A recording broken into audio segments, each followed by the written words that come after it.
My family and I go camping a lot. In fact, I should give you a tour of our camper sometime. There was this one trip that I went on when I was a little girl that really changed my perspective on life. Really. We had hiked into the park and set up camp in a meadow that was surrounded by fir trees. And my mom had given me binoculars, and we saw so many animals. We saw white spotted deer and bunnies with really long ears and these beautiful birds that were just flying around. I really just felt part of it.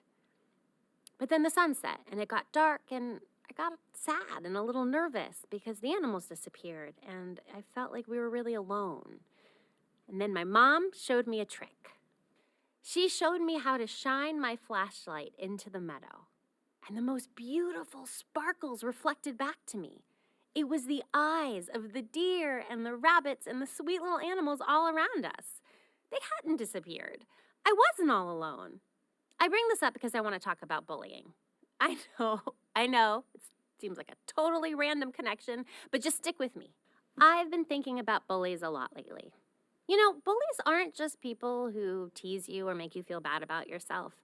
Bullies can also be friends that try to make you do something that makes you feel uncomfortable or that you know isn't right. And sometimes the hardest thing to do is walk away. Because to walk away or say no makes you feel alone, like you might lose that friend or that group of friends.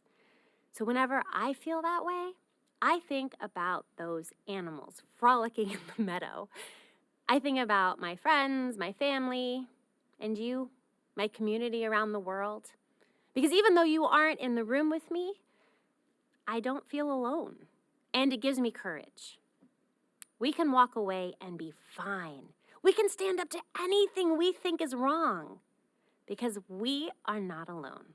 So, whenever you feel unsure, afraid, alone, just think about those sparkles in the meadow.